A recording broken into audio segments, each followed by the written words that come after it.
Olá, pessoal. Bom dia a todos. Começando essa live às 8h30 da manhã. Temos vivenciado aí cada semana como se fosse um arco de um ano. Nosso convidado de hoje é um analista político da XP Investimentos, Paulo Gama. Prazer, Paulo, tê-lo aqui conosco. Prazer é meu, Thiago. Obrigado aí pelo convite. É sempre bom quando a gente consegue falar um pouquinho do nosso trabalho, do que a gente está vendo em Brasília, das conversas que a gente tem por lá. Para mim é um prazer participar. Obrigado mesmo pelo convite. Bacana. A ideia, pessoal, quem está nos assistindo ainda aqui, é justamente fazer um bate-bola com o Paulo, trazendo um pouco desse panorama político do que tem acontecido, atrelado muitas vezes ao pacote econômico do Ministério da Economia, e ao mesmo tempo discutir alguns ruídos que têm acontecido, né, durante agora eu acabei de ler, por exemplo, a notícia agora do Valor Econômico aqui, de algumas situações que estão acontecendo, né? Então, principalmente, ficou em voga aí na segunda-feira a possível demissão do ministro da Saúde. Então, alguns ruídos também com o ministro da Educação em relação à China. Eu acho que, bom, tem muito papo para a gente colocar aí em pauta. Então, assim, para dar um pontapé inicial, fiquem à vontade para participar. Acho que a ideia é justamente essa, da gente tentar sanar algumas dúvidas aí e poder se desvencilhar e colocar um pouquinho um panorama geral político brasileiro hoje. Bom, em torno disso, Paulo, vou fazer uma pergunta para você a respeito, justamente, eu fiz algumas anotações aqui, na semana passada, né? É o que eu falei para você, assim, tem um mosaico de fatos acontecendo e a gente tem que tentar encaixar esse quebra-cabeça, né? Semana passada foi uma semana bastante intensa no Congresso Nacional e, bom, ali algumas medidas e pacotes aprovados pelo Congresso, né? A gente percebeu alguns ruídos entre o presidente da Câmara, o Rodrigo Maia, com o ministro da Economia, o Paulo Guedes. O que você observou dentro dessa movimentação que houve no Congresso na semana passada em torno da PEC do orçamento de guerra, né? E esses ruídos entre o Rodrigo Maia com o Paulo Guedes? Vamos lá. Bom, primeiro, a PEC do orçamento de guerra é uma PEC que tem uma importância relevante por dois lados diferentes aí nesse enfrentamento à crise, né? Acho que o primeiro ponto, que é um problema que a gente vinha vendo até então, ainda tem um pouco, enfim, a PEC ainda não está promulgada, né? Mas existe um pouco de receio dos gestores, dos técnicos do Ministério da Economia de assinar medidas extraordinárias sem um arcabouço constitucional que dê, enfim, segurança para eles tomarem essas medidas. Um pouco de receio, tem muita responsabilização dos órgãos de controle que é feita no próprio CPF, de quem toma as decisões, de quem assina a liberação de crédito extraordinário, por exemplo. Então, isso tinha um pouco de receio. Aí fala, a gente está num momento de crise de fato que exige gastos adicionais, gastos emergenciais. Enfim, quem é que vai tomar essa decisão? Quem é que vai assinar todo o trâmite burocrático? Como é que essa pessoa vai se justificar lá na frente? Então, esse era um primeiro problema, digamos assim, que o Rodrigo Maia colocava, enfim, que nas conversas que a gente faz também com o Ministério da Economia, a gente ouvia bastante isso, um pouco de receio, uma roda presa, digamos assim, da turma que está por lá, de colocar as coisas para andar. Esse era o primeiro problema que a PEC soluciona, enfim, porque cria esse arcabouço legal, que dá um pouco mais de tranquilidade para a turma lá de Brasília, enfim, colocar a caneta para trabalhar. O segundo ponto, que acho que é um ponto relevante, que o mercado observa muito e que tem, enfim, nas conversas que a gente faz também com a turma dos investidores institucionais, com os bancos, com as gestoras todas, há uma preocupação muito grande sobre como é que você vai conseguir restringir, e se é que você vai conseguir restringir esses gastos emergenciais que a gente precisa para combater a depressão na atividade agora, mas ao ano de 2020. Como é que você faz para evitar que o que a gente está tomando de medida agora não comprometa o fiscal dos anos seguintes? Quer dizer, que a gente consiga manter a trajetória de ajuste, a trajetória de enxugamento do tamanho do Estado, de controle de gasto, controle da trajetória da dívida, num contexto em que agora você precisa gastar muito. Então, esse era um segundo ponto importante dessa PEC do orçamento de guerra, porque ela segrega a 2020 esses gastos necessários aí para combater a crise. Eram esses os dois pontos principais que a PEC vinha dando. E aí você chegou numa situação curiosa, digamos assim, porque a PEC foi uma iniciativa parlamentar, digamos assim, o Rodrigo Maia escutando economistas, escutando gente do próprio governo, mas foi ele quem abraçou a ideia dessa PEC. Em um determinado momento, o Paulo Guedes cobrou dele a aprovação da PEC para justamente ter um pouco mais de liberdade lá no Ministério para agir. E ele falou, pô, pera lá, a PEC sou eu que estou tratando, eu que trouxe essa PEC à discussão, eu que estou tentando empurrar, não me venha cobrar de mim, que estou tentando ajudar, celeridade para aprovar essa PEC. A gente está alterando a Constituição, não é uma coisa que a gente faz do dia para a noite. Esse foi um pouquinho do ruído explícito, digamos assim, que a gente teve nessa semana. Mas a relação vem um pouquinho desgastada lá de trás também, né, Tiago? Acho que um ponto que acho que vale, essas coisas em Brasília, elas vão se acumulando, né? Por mais que façam as pazes e em algum determinado momento pareça que está tudo bem, que as coisas se resolveram, a turma lá costuma anotar no caderninho as desavenças e lá para frente esse estresse acumulado acaba aflorando. Tinha um pouquinho de discordância deles na reforma tributária, aquela agenda que a gente discutia lá atrás. O Rodrigo queria uma coisa, o Paulo Guedes queria outra, eles acabaram se estranhando um pouquinho sobre aquilo. Acho que isso foi guardado também e acabou aflorando um pouquinho agora. O ponto bom, de alguma maneira, é que, enfim, superaram essas divergências em torno da PEC. A Câmara aprovou na sexta-feira, foi até tarde da noite. Sessão de sexta-feira não é uma coisa usual. Uma das maravilhas aí que a tecnologia está trazendo para a gente. Eu estava, enfim, o plenário está restrito, né? Eu fico até 11h30 da noite de sexta-feira acompanhando essa sessão. Eles passaram, fizeram um malabarismo ali para conseguir aprovar uma PEC em um dia, criaram um tipo de propositura legislativa diferente, mas conseguiram. O fato é que conseguiram passar na Câmara as duas votações na sexta-feira. A PEC agora foi para o Senado está fazendo um pouquinho de jogo duro. Tem um grupo lá no Senado um pouco mais resistente a fazer qualquer tipo de alteração constitucional por meio virtual. De fato, é uma coisa séria, né? Está mudando a Constituição do país. Acho que eles têm seus pontos, mas, ao mesmo tempo, é uma questão emergencial, de fato, que vai servir só para esse período de calamidade. Jogaram para segunda-feira que vem. Dia 13 é quando está na pauta agora, a PEC do Orçamento de Guerra. E depois a gente pode até falar também, porque incorporaram nessa PEC a possibilidade do BC comprar títulos públicos e privados, né? Foi um segundo ponto da PEC que é importante, que a gente pode entrar nele depois também. Mas a PEC segue. Paulo, ótimo. Paulo, tem duas coisas aí, né? Como é que você tem observado essa questão do timing dos trâmites dentro do Congresso? Porque é uma coisa que tem sido muito tocada também, né? Bom, as pautas as agendas do Congresso, elas têm que ser tocadas quase que a toque de caixa, porque para aprovar já justamente uma PEC emergencial dessa. Isso vai mexer também na regra de ouro, que foi tão discutida recentemente.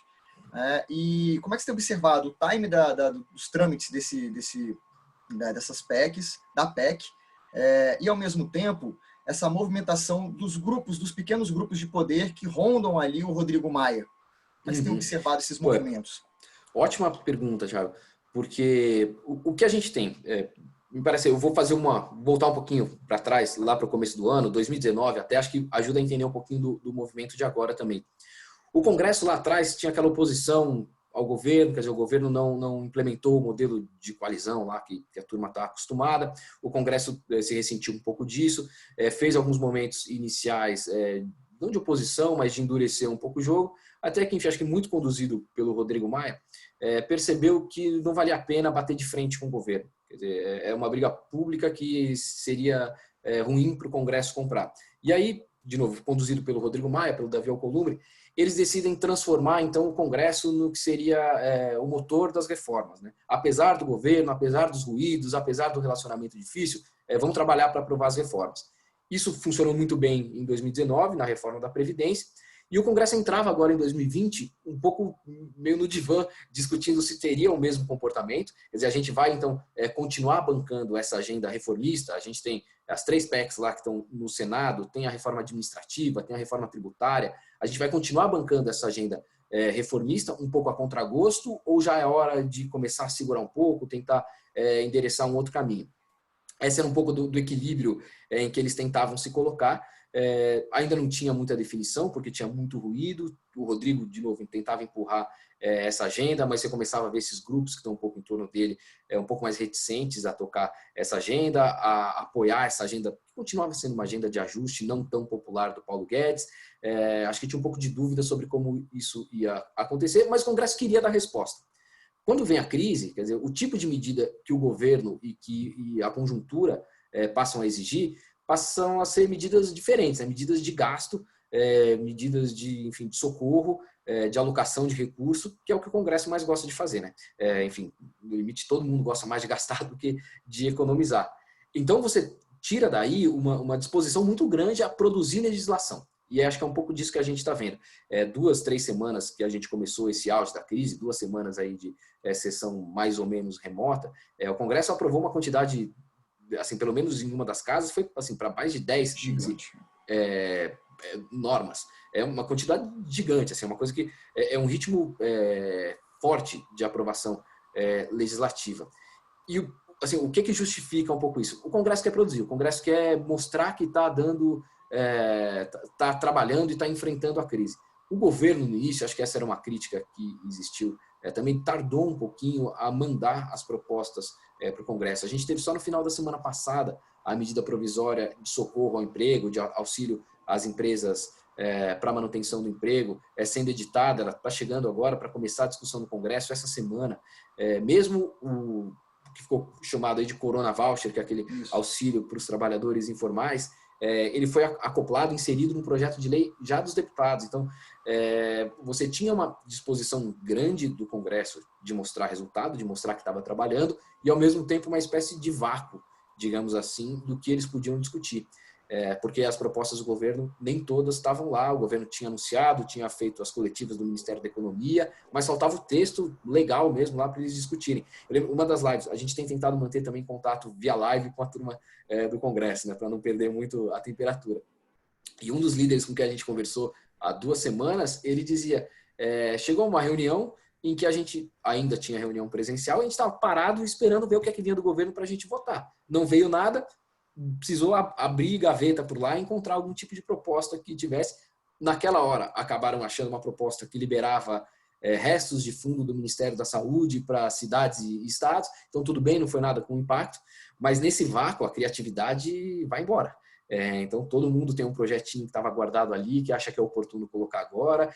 Cada setor, como você não tem uma linha com começo, meio e fim, cada setor começa a tentar salvar o seu, que é natural no momento, né, de crise, todo mundo puxa para si a tentativa de salvar. E aí entra um pouquinho do risco dessa produção legislativa tão frenética, porque acaba entrando em pauta e acabam sendo discutidos projetos que, enfim, independentemente do mérito, mas que não fazem parte do conjunto do que está sendo estruturado.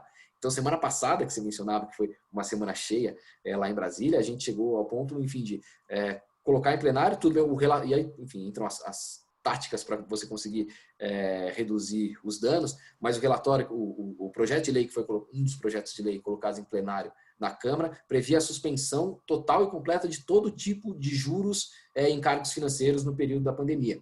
Então, todo tipo de financiamento feito, a pessoa poderia passar 3 meses sem pagar nada e pagar dali 3 meses. Enfim, uma série de quebras em relações assim que, enfim, independentemente do mérito, estavam fora de contexto. Aí entram os bombeiros, quer dizer, o Rodrigo Maia tem tido uma posição de segurar. Até, né? Exato, de segurar um pouquinho isso.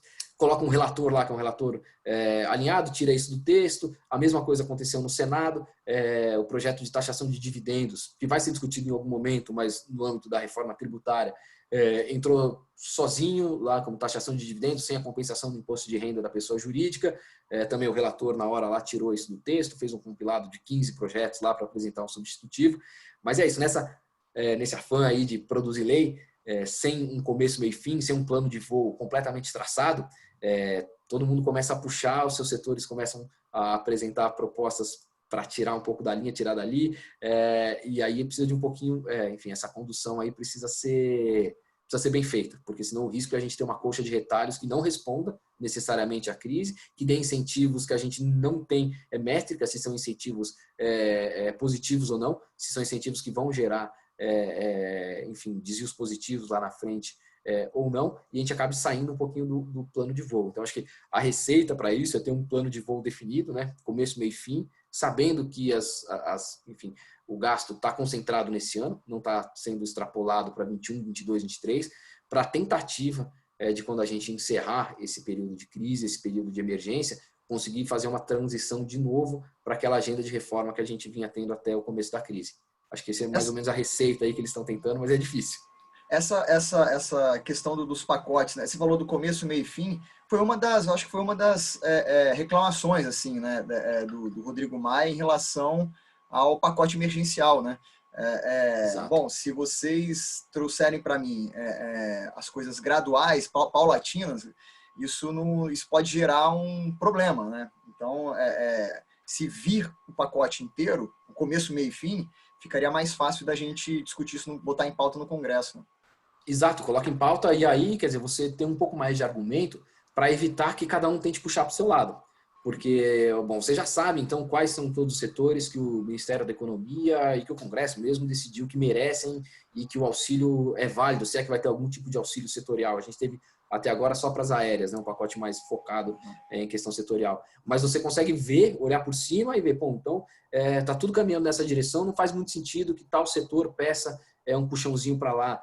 Não faz sentido que o outro setor tente mudar alguma coisa ali, você consegue ter um plano de voo um pouco mais completo. Fica até mais fácil na argumentação, quando você quer dizer, enfim, a quem está defendendo determinado ponto, pô, não faz sentido porque nenhum outro setor está tendo também, quer dizer, essa especificidade não é tão específica assim, vamos esperar, vamos tentar ir por esse caminho.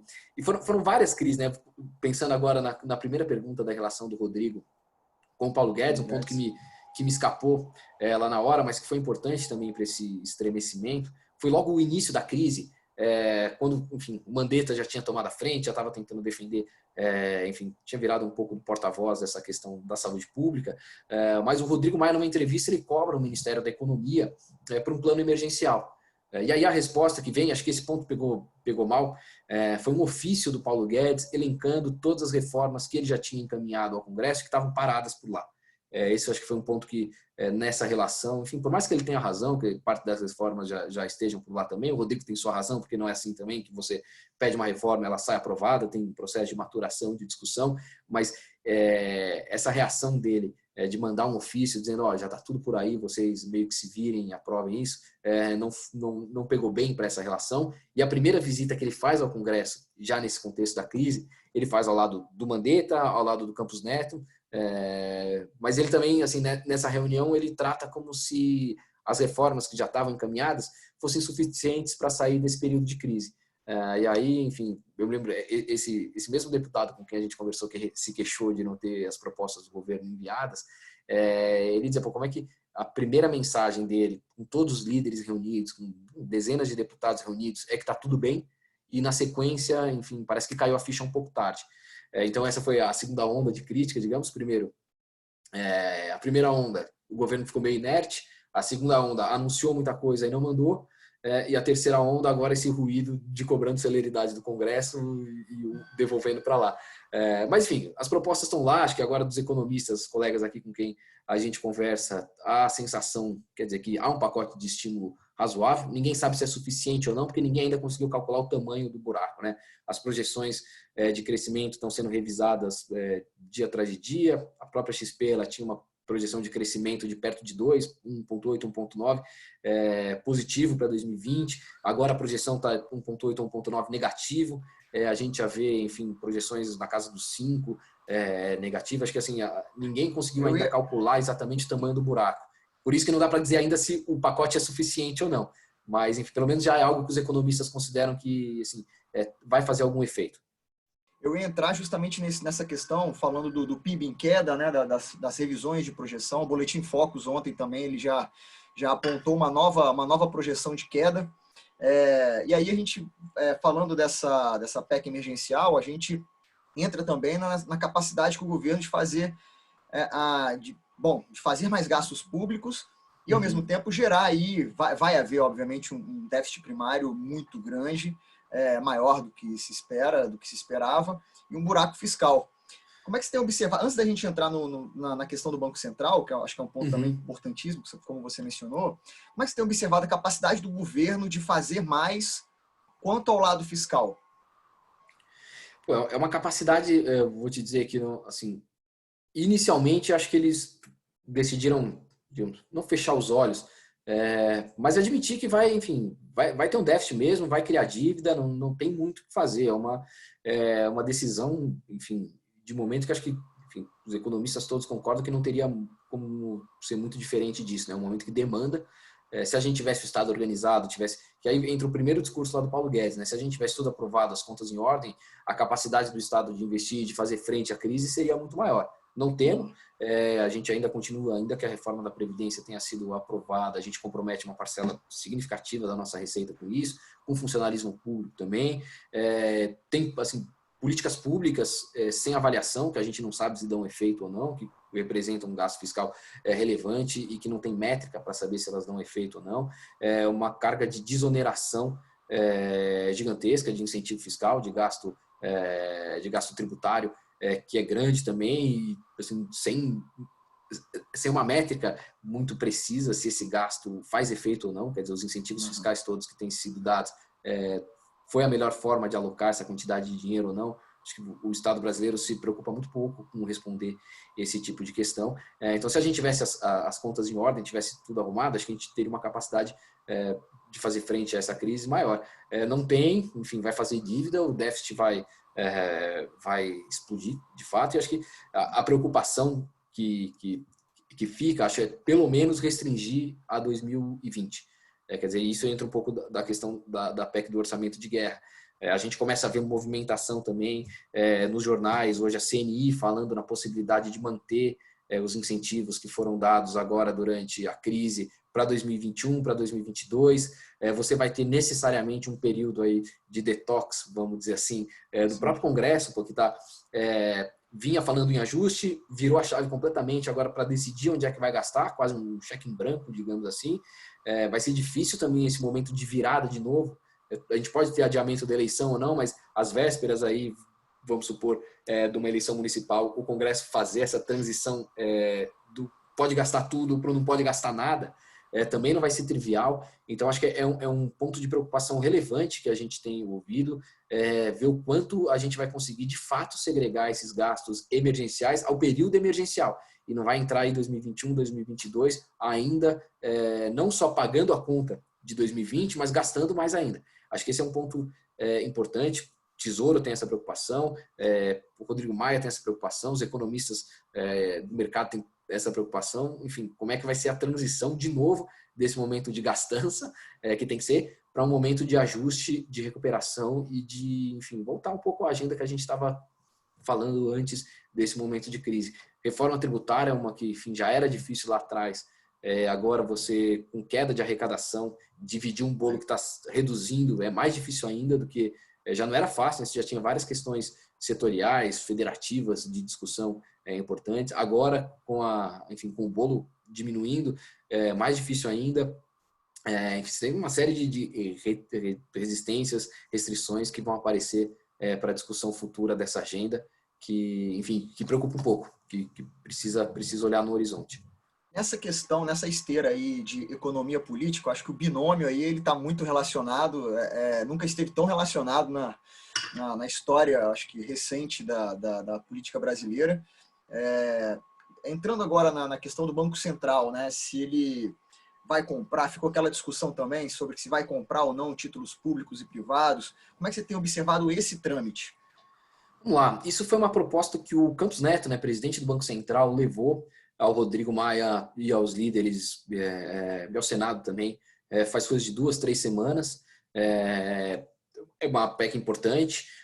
E aí, por decisão da Câmara, acho que foi uma decisão acertada, decidiram tramitar isso junto com o orçamento de guerra, né?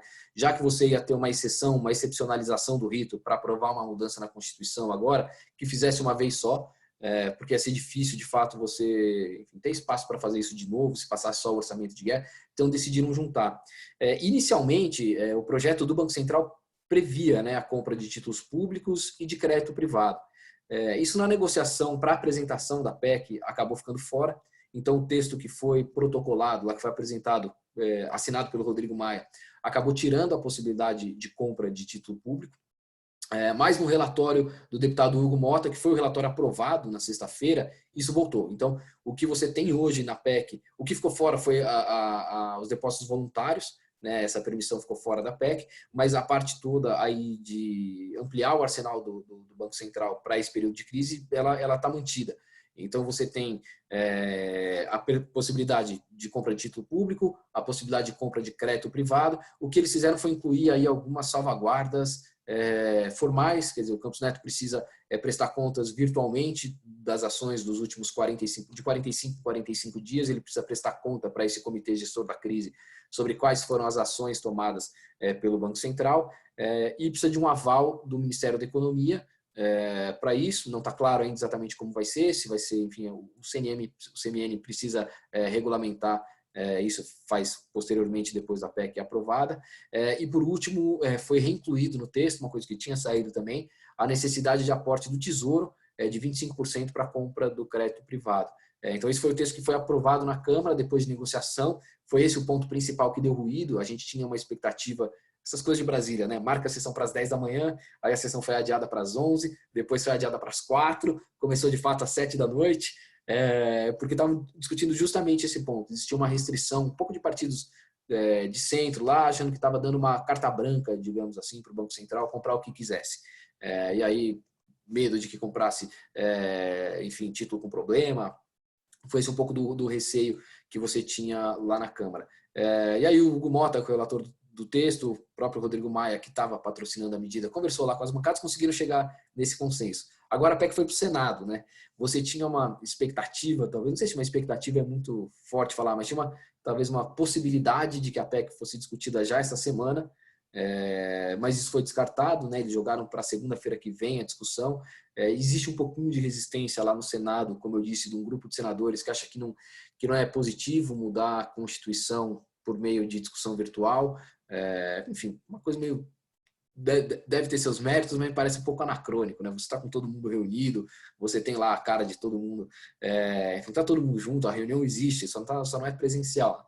Mas tem um pouco de resistência de um grupo de senadores de tocar a mudança constitucional por reunião virtual.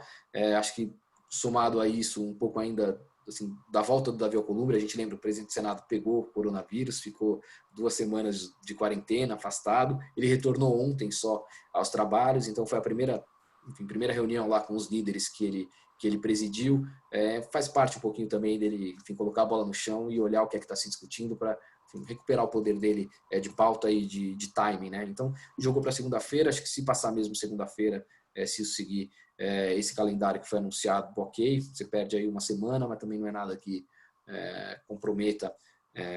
Evidentemente, se fosse mais rápido, melhor, mas respeitado esse calendário da próxima segunda-feira, ok. Mas, de novo, precisa olhar a força que esse grupo que está resistindo à mudança constitucional por discussão virtual, se não vão conseguir ir jogando isso mais e mais e mais para frente. Aí a gente poderia ter um problema.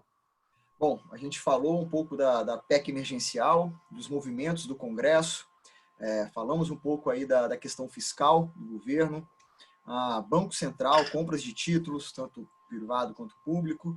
Agora a gente entra numa outra, como é que esses trâmites, o time desses trâmites estão acontecendo no Congresso. Agora a gente entra num outro pequeno ruído, que é a questão da relação entre governadores e governo central. Né? Verdade. Via Plano Mansueto, como é que você está observando este ponto específico aí, essa relação? Os governadores, o Bolsonaro dá a impressão que ele arruma um inimigo da vez, né, para brigar. Ele se faz sempre presente na adversidade, né? Os governadores agora perderam um pouquinho de espaço na briga para o Mandetta. No limite você tem ali até uma inter-relação, né, porque os governadores dão suporte ao Mandetta também, mas perderam um pouquinho de espaço agora. Mas foram, enfim, simbolizaram aí o primeiro embate do Bolsonaro nessa questão do corona lá atrás. O que me parece, Thiago... arrefeceu assim, um pouquinho hoje, arrefeceu um pouquinho, né? Arrefeceu. Hoje acho que a gente mudou um pouquinho.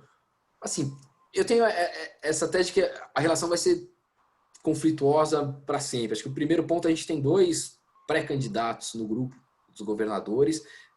O governador sempre tenta buscar, de fato, protagonismo, mas você tem 2 pré-candidatos explícitos aí à sucessão do Bolsonaro. Acho que isso move um pouco do estômago dos 2 lados. Mas você teve aquele primeiro momento, quer dizer, em que o Bolsonaro, primeiro, acho que ele tem um pouco da crença pessoal dele, de fato, de que se faz muita marola em torno da crise. Me parece, assim, pela repetição e pelo discurso dele, me parece que ele tem essa é uma convicção dele. Acho que ele acha isso mesmo. Acho que não é só para fora. Acho que ele tem essa percepção de que o negócio é um pouco exagerado. Mas, assim, aquele primeiro pronunciamento dele, aquele primeiro embate com os governadores, acho que embutia um cálculo político também, de que, enfim, a gente sabe que popularidade de mandatário ela é muito relacionada a fator econômico, né? Tem questão conjuntural, tem ponto, enfim, a crise agora evidentemente vai dar alguma pancada, a questão das queimadas na Amazônia foi o último low dele na aprovação, então essas questões conjunturais influenciam, mas o grosso é percepção econômica, é inflação e é desemprego. Então, acho que tinha um cálculo político dessa briga do Bolsonaro com os governadores inicial, de que, enfim, ele sabia que a economia vai sofrer, enfim, todo mundo sabe, e ele antevia aí uma queda na popularidade dele em decorrência disso. Acho que o que ele tentava fazer quando ele batia de frente com os governadores era tentar jogar nos governadores a culpa, entre aspas, pela parada na atividade econômica. São os governadores que estão forçando, entre aspas, todo mundo a ficar em casa, enquanto eu, presidente, quero fazer com que a economia gire, quero dar resposta, enfim, à população de trabalhador informal que não pode sair para a rua, eu quero que a economia continue girando. Tem outros jeitos, né, de você fazer a economia continuar girando, acho que não da mesma maneira, mas enfim, o governo está aí com esses pacotes emergenciais de auxílio justamente para tentar mitigar esse tipo de efeito. Mas acho que fazia parte um pouco desse discurso dele de dizer, pô, vamos manter a economia girando, apesar do que os governadores estão falando. Porque daí lá na frente ele conseguiria dizer, pô, a economia está em recessão, está tudo quebrado, mas enfim, de alguma maneira eu avisei aí que esse era o caminho, se a gente seguisse a ordem e a orientação dos governadores. Me parece que tinha esse componente político lá na fala dele inicial também. Os governadores acabaram substituídos pelo Mandetta como grande, enfim, grande antagonista dele nessa condição, até porque estão razoavelmente do mesmo lado, os governadores e o Ministério da Saúde. Mas você tem nesse meio tempo todo uma pressão dos governadores por medidas emergenciais também. Ele tenta... Isso. Que aí se encaixa entra o Plano Mansueto. O Plano Mansueto, né? Que está com perspectiva de ser votado hoje ou amanhã na Câmara. Né? O Pedro Paulo, que é o deputado do DEM do Rio de Janeiro, finalizou o texto. Enfim, ele já finalizou alguns textos, né? Mas é sempre aquela coisa que finaliza, apresenta, conversa e tenta ajustar ponto aqui, ponto ali. Você tem uma última versão do texto sendo finalizada. Havendo acordo, havendo algum tipo de entendimento, o texto tende a ser votado hoje ou amanhã. Essa é a última perspectiva. Na sexta-feira, ainda depois da aprovação da PEC, os deputados aprovaram a urgência desse projeto que permite você discutir ele direto no plenário sem passar pelas comissões. Então, ele está pronto para ser votado, depende aí desses ajustes finos. Abre espaço para os governadores gastarem. Você tem, enfim, a situação dos estados bastante comprometida, né? Principalmente Rio de Janeiro, Rio Grande do Sul, Minas Gerais. Me parece aí os estados enfim, que estão no limite do limite. Então, você abre um pouquinho de espaço para que eles consigam fazer também medidas de enfrentamento aos efeitos da crise por agora. É uma medida importante. O governo já discutia isso lá atrás, por isso ele tem esse nome, né, do Plano Mansueto. É um plano que o Mansueto tinha preparado, que você oferecia, na verdade, apresentava aos estados condições necessárias para que eles pudessem ter algum relaxamento aí na possibilidade de gasto. E agora você está abrindo um pouquinho mais isso, para você estar abrindo espaço para os estados gastarem. Tem essa discussão, enfim, para ser aprovado. Facilitava, né, Paulo? Facilitava a contratação de crédito, né, para os estados, para uma situação financeira, que já vivenciam uma situação financeira frágil, né? Exato, e muitos deles com limite de endividamento comprometido, justamente por conta dessa situação. Então, você conseguir abrir espaço para que eles tomassem crédito de novo, conseguir abrir espaço para que eles voltassem a gastar, voltassem a investir, desde que eles cumprissem uma série de condicionantes, né? Você tinha algumas lá atrás, como necessidade de venda, não necessariamente a venda era uma condicionante, mas você precisava que o Estado conseguisse oferecer ao governo central alguma garantia, e aí você praticamente obrigava ele a se desfazer, ou pelo menos usar a empresa como garantia. Então, você oferecia a ele algumas possibilidades para que ele conseguisse ter esse afrouxamento que você mencionou. É uma coisa que, assim, pode ter uma resistência ou outra, a oposição, de alguma maneira, pode, enfim, se incomodar. Você tem a oposição aos governos estaduais, nos estados, que às vezes fala forte também na Câmara.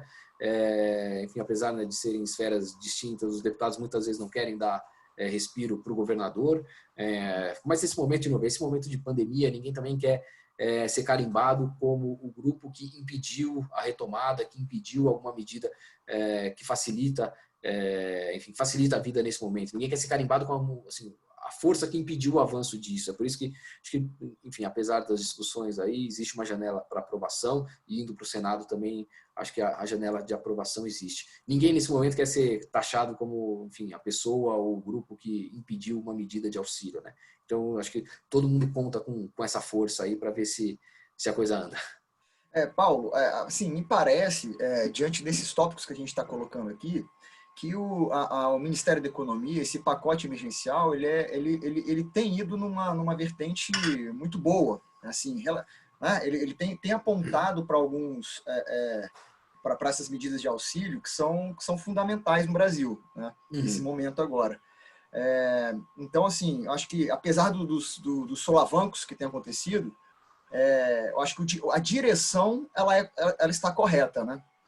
A direção, assim, parece correta. Você teve primeiro uma tentativa de apoio aos vulneráveis, então antecipação de 13º de aposentados do INSS, facilitação para concessão do BPC, aquela questão de você não precisar ao final da análise completa do procedimento para ser pago, inclusão de mais famílias no Bolsa Família, teve essa primeira preocupação com os vulneráveis. Uma segunda perna do pacote que foi focado nos trabalhadores informais, então, enfim, quem vai ter atividade travada, porque depende da movimentação, depende das pessoas na rua, e segundo, você não vai conseguir trabalhar, então você teve um segundo pacote focado nisso, que foi aquele auxílio que o governo começou falando em R$200, aumentou para 300, o Congresso chegou em 500, e o Bolsonaro, para ganhar a briga, falou então dá 600 para ter a última palavra.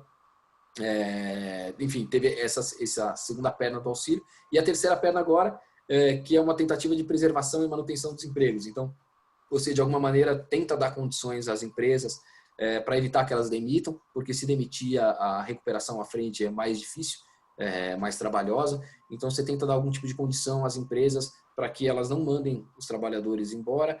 Uma linha de crédito, né? Você reduz o salário, o governo paga uma parte e a empresa tem acesso a uma linha de crédito para custear o restante.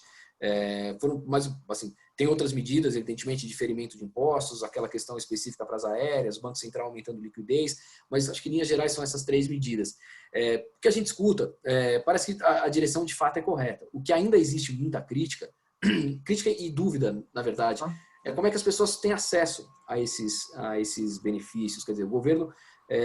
como é que chega na ponta, né? Como é que chega na ponta? Para os informais mesmo, houve a promessa de que essa semana seria pago o benefício até o feriado da Páscoa. Mas o governo hoje prometeu abrir o aplicativo para as pessoas se cadastrar, as pessoas que não estão no cadastro único, as pessoas que têm direito ao benefício, mas não estão mapeadas pelo governo, para que elas se manifestem. Como é que vai ser na prática? Como é que o dinheiro vai pingar na conta da pessoa? Isso para os informais é uma dúvida grande, enfim, que a gente escuta bastante. O acesso às medidas por parte das empresas, também existe uma dúvida muito grande de como é que elas acessam essas medidas. Quer dizer, você então decidiu, a partir de agora, já reduzir a jornada de, 10 funcionários para 30%. Como é que você comunica ao governo que esse funcionário faz parte do sistema, do programa emergencial? Como é que você pede para o governo acionar o seguro-desemprego e pagar esse funcionário? Onde é que você chega, em que banco, como é que você chega no banco e pede acesso a essa linha de crédito? Enfim, existe a direção correta, mas a operacionalização me parece que ainda tem alguns buracos, e nesse momento, enfim, é um momento emergencial, quanto antes isso tiver saído do papel, de fato, melhor, mas me parece que a gente ainda está num momento de dificuldade de acesso, por desinformação, por falta de estrutura para operacionalizar, tem uma série de problemas aí que estão dificultando a efetivação dessas medidas, mas você está correto, Thiago, acho que a avaliação aqui da turma com quem a gente conversa é que a direção apontada está no caminho certo, o tamanho do estímulo, de novo, ninguém sabe se é suficiente ou não, porque ninguém sabe o tamanho do buraco, mas já não é um estímulo irrisório, quer dizer, você tem, dependendo da conta aí, de fiscal mesmo colocado entre 1,5%, 2 e pouco por cento do PIB, enfim, não é um pacote de 10% do PIB, enfim, como outros países fizeram, mas é alguma coisa. Então, enfim, a direção está correta, o tamanho parece fazer algum sentido, enfim, pelo que eu não sou economista, né? Estou reproduzindo o que os colegas economistas aqui dizem. Parece fazer algum sentido, parece fazer algum efeito, mas ainda um pouco de dúvida na ponta sobre como é que isso vai ser operacionalizado. Bom, entrando então agora no caso que teve aí, envolveu o STF, principalmente a figura do Gilmar Mendes como relator, né, do caso do BPC, né, do benefício de prestação continuada. Houve a suspensão da ampliação do BPC, né, e aí parece que há uma espécie de contradição assim, do Supremo em ser benevolente com uma série de pontos, né, em relação aos gastos, né, orçamento, de liberar com menos amarras essa potência fiscal do Estado, né, mas, por outro lado, você tem essa suspensão da ampliação. Como é que a gente pode interpretar essa decisão do STF? O STF, ele, às vezes, me parece, assim, também não sou da área, mas me parece que, às vezes, ele entra em muita discussão que não é dele, né? Então, assim, como é que fica essa relação? Os ministros fazem a defesa de que eles nunca agem por conta própria, né? Eles só agem quando eles são provocados. Então, eles sempre dizem que é uma crítica comum essa, né? De falar, pô, o Supremo está se metendo em tudo. Eles sempre dizem, pô, a gente só se mete no que a gente é convidado a se meter, a gente não age por conta própria. A gente age sempre que a gente é provocado. É verdade, mas também tem uma questão aí de ativismo que é bastante discutida de fato. Mas um ponto interessante, primeiro, sempre que a gente fala do Supremo, é interessante pensar qual dos 11 Supremos, né? Porque você tem uma corte com 11 ministros, decisões liminares, principalmente nesses períodos, e que nem sempre se conversam, né? Nem sempre vão na mesma direção. Então, a gente teve ontem, por exemplo, uma liminar do Lewandowski exigindo que esses acordos individuais para redução de jornada e redução de salário exijam a manifestação do sindicato. Então, a empresa precisa comunicar ao sindicato e esperar um prazo que o sindicato se manifeste para validar esse acordo individual. Outra decisão dessa seara aí da crise que foi bastante importante. Essa decisão do Gilmar, especificamente, quer dizer, é um histórico longo, né? Esse projeto, o critério de acesso ao BPC é aquele benefício que é pago, enfim, para a população mais vulnerável, né? Idosos, pessoas com deficiência, que tem... E aí o que se discute é o critério de acesso. Você tem, não constitucionalmente, legalmente, o critério de acesso como 1/4, então tem direito a esse benefício quem tem renda per capita de até 1/4 do salário mínimo, mas a justiça aqui e ali, por decisões próprias, foi elevando esse patamar, em alguns casos, até meio salário mínimo. Enfim, a justiça dizia, pô, tudo bem, 1/4 é o critério de vulnerabilidade, mas nesse caso específico aqui, a pessoa tem um pouquinho mais de 1/4 de salário mínimo de renda, está concedido o benefício. Quer dizer, você teve foi tendo esses ajustes pontuais. No final do ano passado, foi aprovada uma matéria que não chegou nem aí a plenário, foi aprovada direto em comissão. Tem umas matérias no Congresso que são terminativas, né, que você não precisa do plenário votando, que as comissões decidem, se ninguém recorrer ao plenário, ela passa a ter valor legal, sim, passa a ser uma lei aprovada, que subiu de 1/4 para meio salário mínimo o critério de acesso. Então, essa diferença aí na conta do Ministério da Economia paga mais ou menos 20 bilhões de reais no ano. 217 bilhões era o cálculo que eles faziam para 10 anos. O Bolsonaro vetou essa ampliação, devolvendo o critério anterior de 1/4, mas era aquele começo do ano, aquele momento de crise por conta do orçamento impositivo, você tinha um momento de tensão maior lá entre executivo e legislativo, nem tanto ainda pelo coronavírus, era um momento que precedia isso. Numa dessas escorregadas aí, momento que a gente brinca de imunidade baixa do governo, isso aí se manifestou. Então, decidiram dar um recado e derrubaram esse veto do Bolsonaro, deixando então valendo essa ampliação, deixando o critério de meio salário mínimo como limite para quem pudesse receber o BPC. Era isso que estava em vigor, o governo recorreu ao Supremo e tentou costurar um acordo também com o Congresso para ver se conseguia definir 1/4 de salário mínimo como critério de vulnerabilidade, mas estabelecer alguns outros condicionantes objetivos para chegar até meio, mas em alguns casos específicos. Esse acordo estava até bem encaminhado, mas naquela briga pelo valor do Corona Voucher, quem tem protagonismo aqui, quem tem protagonismo ali, o Congresso decidiu restringir essa redução do BPC só para 2020. Isso também é um movimento completamente contraditório, né? Porque você está falando em liberar mais dinheiro agora e o Congresso reduziu agora o acesso ao BPC. Esse ponto foi vetado também pelo Bolsonaro de novo e passou a valer, então, aquela primeira lei que tinha sido colocada em vigor com a derrubada do veto original, lá em março. E foi essa a lei que o Gilmar Mendes suspendeu a eficácia. Então, o que a gente tem agora... Quer dizer, que a lei que estava em vigor, de fato, ela falhava num ponto muito claro, porque ela não prevê a fonte de recursos para pagar essa ampliação do BPC e não prevê também o gasto estimado com isso. Essa conta de 200 bilhões é do Ministério da Economia, não é do projeto que foi aprovado. Então, o Gilmar tem argumento jurídico aí para suspender e dá tempo, de alguma maneira, para o governo costurar um novo acordo. Não é simples, porque esse ponto volta à pauta reiteradamente. O projeto de ampliação do Corona Voucher para motoristas de aplicativo, para pescadores, que o Senado aprovou, um dos artigos lá volta de novo o BPC a meio salário mínimo, mesmo trecho que foi vetado 2 vezes pelo Bolsonaro, ele tenta reimprimir isso. Então, me parece que vai ser uma discussão que vai, enfim, que vai ser tratada até que o governo consiga sentar e refazer o acordo que ele tentou fazer agora, de estabelecer em 1/4 e elevar para meio só em alguns casos específicos. Esse tema vai voltar à pauta. É um tema popular, porque, enfim, são muitas pessoas, são pessoas pobres, quer dizer, o mérito disso assim, é fácil para o congressista comunicar o mérito disso e defender essa proposta para fora. É difícil você se opor a ela. O Bolsonaro sofre desgaste por ter vetado. O Rodrigo Maia, quando fala que, enfim, quando critica isso, também sofre, não no eleitorado dele, mas abre flanco aí para um outro público atacá-lo.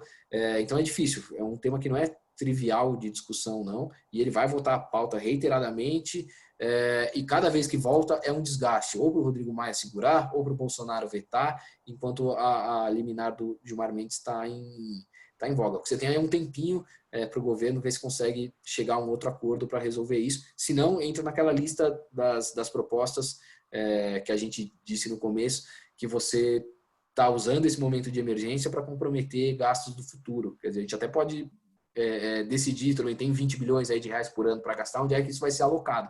Mas me parece que entra nesse contexto de, já que existe esse momento de crise, vamos correr para conseguir alocar isso de qualquer jeito. Vai dar trabalho, acho que a gente ainda vai ter trabalho nisso. Esse projeto de lei do Senado que chegou vai precisar de um outro relatório, isso vai dispor Câmara e Senado de novo, não todo mundo, mas com o autor da emenda lá do Senado. Enfim, mais problema contratado pela frente, e o veto do Bolsonaro vai voltar a ser discutido pelo Congresso, quer dizer, mais problema ainda contratado para os próximos meses. Paulo, a gente tem visto aí uma série de discursos, né, do presidente na televisão. Acho que nos últimos momentos ele tem estado mais, obviamente, por ser uma crise, ele está muito em voga na televisão, né? Uhum. A área dele entra muito vinculada à mídia social, às redes sociais, né? Mas dentro da TV, com os discursos, com os pronunciamentos que ele tem feito, isso tem gerado uma série de repercussão. Indo também na última pesquisa da XP, né, sobre a avaliação do governo, a gente vê uma certa perda de capital político pelo presidente. Como é que você está observando, principalmente no último pronunciamento dele, uma certa modulação do tom, né, que o Bolsonaro tem feito? E como é que você tem observado aí eu vou utilizar uma expressão sua, que é a teoria do pêndulo? O Bolsonaro é interessante porque eu acho, o Bolsonaro ele dá sinal muito para os dois lados, digamos. Ele tem uma posição, isso acho que desde o início do governo, na relação dele com o Congresso mesmo, você tinha um movimento dele de se justificar para as redes, para os eleitores, com uma postura bem crítica à classe política em geral, justificar aí o discurso de campanha dele, mas ao mesmo tempo ele percebia que precisava fazer algum tipo de gesto ao Congresso, tentar algum tipo de interlocução. Então não foi 1, 2, 3 vezes em que, ao mesmo tempo em que ele batia nas redes sociais, no Rodrigo Maia, no Davi Alcolumbre, ele buscava, por meio de interlocutores, ou ele mesmo chamando para conversar os presidentes da Câmara e do Senado. Aí critica de novo a classe política, mas tenta marcar reunião com os presidentes de partido. Quer dizer, ele meio que ficava nessa ambiguidade aí de agradar ou de justificar o discurso para o eleitor dele, que votou nele cansado da relação política tradicional que a gente tinha, mas ao mesmo tempo sem poder abrir mão completamente da relação com o Congresso. Então, reiteradas vezes, mesmo na discussão da reforma da Previdência, quer dizer, ele criticou muito, mas ao mesmo tempo foi lá e permitiu o pagamento das emendas extra-orçamentárias para os deputados. Recentemente, no orçamento no orçamento impositivo, que acho que foi a última grande crise antes do coronavírus, um discurso todo crítico, chamando as manifestações do dia 15, mas o governo dele, quer dizer, ele assinou os projetos de lei que transferiam metade dos recursos originais para o Congresso. Enfim, então um discurso um pouco ambíguo nesse sentido. Tudo bem, ele podia dizer, pô, eu estou sendo pressionado pelo Congresso a tomar essa decisão, mas acabou fazendo acordo, né? Ele não vai para o tudo ou nada nessas situações. Ele tem um discurso um discurso agressivo, digamos, convicto, para justificar o comportamento dele, justificar a relação lá, o pedido de voto que ele fez em 2018, mas ao mesmo tempo cede um pouco. E acho que nesse momento agora do corona me parece razoavelmente um movimento similar, sabe? Acho que ele tem essa convicção dele, de que a gente está num momento, enfim, grave, mas que está sendo tratado com mais gravidade do que merecia. Me parece que ele tem, de fato, essa ideia, mas, ao mesmo tempo, se sente pressionado, vez ou outra, a modular um pouco o discurso, moderar um pouquinho, para um pouco de ajuste de rota. Quer dizer, mais isso até do que mudar a convicção dele. Acho que a sequência aí de falas e enfim, a possibilidade de demissão do Mandetta, a crítica explícita aí ao isolamento que o Mandetta tem defendido, mostra que acho que ele também não alterou a convicção dele. Acho que foi mais um movimento em que ele percebeu que o primeiro discurso dele tinha, de alguma maneira, dado elemento para a turma dele nas redes sociais, conseguiu pautar isso, mas não tinha conseguido fugir disso, né? Não tinha conseguido ir além disso. Então ele tenta assumir um pouco à frente, faz às vezes aí de chefe de Estado de fato, o discurso um pouco mais ponderado, com mais começo, meio e fim, escutando outro tipo de interlocutor. Acho que esse é um ponto importante também para entender o comportamento do governo. Parece que dois grupos, né, rondam muito ali, tá, muito bem definidos, próximo do Bolsonaro, né, no ouvido esquerdo e no ouvido direito. Exatamente, você tem a turma que se convencionou aí chamados ideológicos, né? Então a turma que no governo lá é representada pelo Ernesto, pelo chanceler, que tem a participação grande do Carlos Bolsonaro, enfim, esse grupo que motiva ele, que tem uma conexão forte com as redes e que parece que puxa ele um pouco para esse lado do enfrentamento sempre, e um outro núcleo composto vez ou outra por parte dos militares que estão lá no Planalto, que conta também com, enfim, ministros que têm um pouco mais de interlocução política, como é o caso do Rogério Marinho, que teve uma participação também nessa modulação do discurso. Então, ele também fica oscilando entre esses dois mundos, digamos assim. Inclusive, uma reportagem que saiu em alguns jornais há um tempo atrás, parece, assim, eu achei bem interessante, sobre os tweets do Bolsonaro, que revelava um negócio que, assim, para mim pareceu bem nessa linha que você diz. Quer dizer, os tweets dele, que são feitos com mais raiva, digamos assim, são feitos com iOS. E os tweets dele, que são mais moderados, são tweetados por um Android. Então, são dois dentro do mesmo perfil, quer dizer, são dois perfis diferentes dentro do mesmo perfil. Isso, para mim, é muito revelador, assim, da postura pública dele. O tweet registra, né, qual foi o sistema operacional que você postou a mensagem. Então, todos os tweets que eram mais com fígado eram feitos com o telefone da Apple. E os tweets que eram feitos com a cabeça mais ajustada, digamos assim, eram feitos com Android. Então, acho que isso é sintomático aí de como é que enfim, essa relação e essa expressão dele para fora. Eu acho que a gente vai continuar assim, com esses ruídos, com essas idas e vindas, tá? Acho que a convicção dele dentro dessa crise essa daí, quer dizer, de que você tem um barulho um pouco maior do que ele acha que precisaria ter. O Brasil tem, talvez por outra, comprar esse discurso americano aí de culpa da China, mas, enfim, a relação é completamente desproporcional. Então, as duas vezes em que houve menção nesse sentido, a resposta da China veio forte, né? Você teve a primeira vez com a fala do Eduardo Bolsonaro, filho dele, enfim, criticando explicitamente a China. Anteontem, o tweet do ministro da Educação, debochando também dos chineses, atribuindo a eles uma teoria da conspiração, de que sugerindo que eles espalharam, não sugerindo que espalharam, mas sugerindo que eles estão se beneficiando com a crise. As duas respostas da China foram fortes. Você tem no Congresso e nos setores da economia uma preocupação forte com isso, né, pela China ser um grande parceiro comercial do Brasil. Então, o Ministério da Economia também, mas o Ministério da Agricultura sempre sai tentando colocar panos quentes. Precisa ver até quando chega isso, né? Até quando, enfim, essa corda vai sendo esticada e segurada. Mas acho que a gente vai continuar tendo esses ruídos, tá? Acho que o Bolsonaro, vez ou outra, vai acabar modulando o discurso dele, moderando um pouquinho a fala, mas acho que a gente vai ir e voltar sempre, o discurso dele vai se ajustando um pouquinho à necessidade da ocasião. Acho que a gente tende a ter um pouquinho isso para frente, acho que a gente vai continuar com essa inconstância no discurso. Paulo, daria para fazer um bate-papo aí de verdade. um dia, 2 dias aqui, e em real time, né? Vendo as notícias, verdade, vendo as manchetes, e para a gente discutir, para a gente bater papo. Bom, acho que a gente está chegando no final, quase 1 hora de análise política. Como é que você, para fazer um fechamento, Paulo, como é que a gente poderia observar aí, como é que estão endereçadas, na verdade, as próximas agendas? Qual é a sequência de agendas aí que a gente vai estar discutindo hoje, durante essa semana e semana que vem? Acho que você vai continuar por um período aí de pelo menos 1 mês, 2 meses, em que a gente vai ficar focado quase que 100% nessas medidas de enfrentamento à crise. Então você tem... O governo editou 20 de ontem para hoje, acho que talvez mais 1 ou 2, mas pelo menos 20 medidas provisórias nesse período. Muitas delas são só abertura de crédito, então a discussão é mais tranquila, mas você tem medidas provisórias grandes, como essa do programa de manutenção do emprego, que vai demandar tempo, que vai ter discussão grande, que o Congresso vai querer mexer.